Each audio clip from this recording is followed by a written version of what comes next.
Well, Sahar Khamis is a senior fellow with the Middle East Council on Global Affairs. She joins us from Washington, D.C. To talk more about this issue. A warm welcome to you. What Arab and indeed Muslim countries are prepared to do or say in the wake of the summit seems somewhat limited. How then might the latest communiqué that calls for a ceasefire help to influence US foreign policy towards Israel? Thank you for having me. I think that this is an important symbolic step, yet it stops short of people's aspirations, definitely stops short of the aspirations of the Palestinian people who are witnessing the death and destruction, imposed on their own civilians day in and day out, and the outrageous number of innocent lives lost, especially among kids.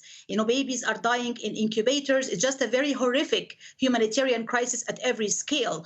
So I think that the summit is important in terms of the symbolic picture or solidarity of the Arab/Muslim world, but it really did not achieve what was hoped for, which is being very much united and very much, having a solid, strong position to call for an immediate ceasefire. That did not happen. Even some of the strong resolutions and some of the strong actions, like, for example, using oil as a leverage, for example, cutting diplomatic and economic ties with Israel, a lot of these things did not happen and did not result from this particular summit. So therefore, it has been described as, between brackets, too little, too late. Whether this can really have an impact on American policy, I think that the voices of the people on the streets, the public pressure, the public opinion pressure, regionally, locally here inside the United States, as well as globally and internationally, might have more weight in that particular regard in terms of saying to the United States, enough is enough. You really have to take action. We cannot afford another day, let alone another week or another month or another year with this kind of horrific humanitarian crisis. So an awful lot of symbolism, an awful lot of, let's call it reflex posturing when it comes to attitudes towards Israel, but nothing in terms of real policy. I wonder, though, given Benjamin Netanyahu's plummeting support in Israel itself, what impact that might have on US support. Yeah, that's a good point, because actually there has been a lot of quote unquote, unconditional support up till this moment from the United States government to its first and most important ally in the Middle East and around the world, which is Israel. But this is starting to become costly for the United States because of the declining support of Netanyahu himself and his right-wing government inside Israel, but also the swaying public opinion globally and internationally. We are now seeing, for example, leaders like Emmanuel Macron deflecting away from the American position and starting to condemn with very strong language and strong words the actions of the State of Israel and to call for a ceasefire. Now, that shows that the United States, if it continues in this course of action, is going to suffer from international isolation. It's going to lose a lot of its own leverage, credibility, and its own reputation internationally, and it might very well lose allies in the Middle East, in the Arab world, in Europe, as well as globally. So there's definitely a cost for this policy, which the United States is adopting right now.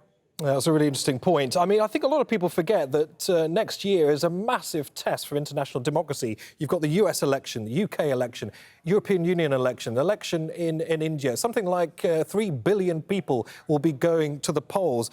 I wonder, focusing on the United States especially, what impact the decisions the Biden administration are making now, whether or not that has a lot to do with how they hope the election will play out at home.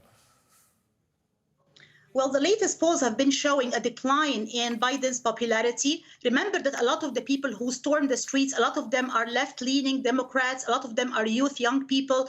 These are the people who would, traditionally vote for the Democratic Party. A lot of them are now saying, not in my name. We don't adopt this kind of policy. We don't endorse the Biden administration's position. And quite frankly, we're not going to give him our vote.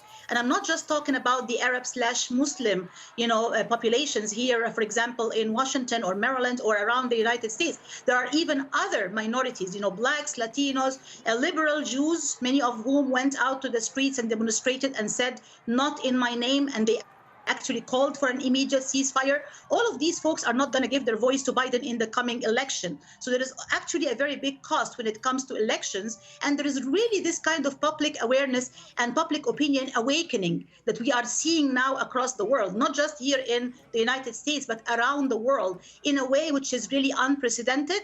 And I think that, social media played a very important role because it really presented an alternative parallel narrative to the one that we have been seeing day in and day out, night and day on mainstream American media, many of which did not really reflect the suffering of the average Palestinian child, woman, and man. So we are seeing a lot of these images on social media and people are like shocked, like, wait a minute. What is happening? What's going on? We really have to go out to the street and say enough is enough. And our leaders need to listen to us. And we are indeed seeing vast numbers of people across the world out in the streets precisely doing that. Sahar Khamis, Senior Fellow with the Middle East Council on Global Affairs. A pleasure to have you on the programme. Thank you. Thank you so much.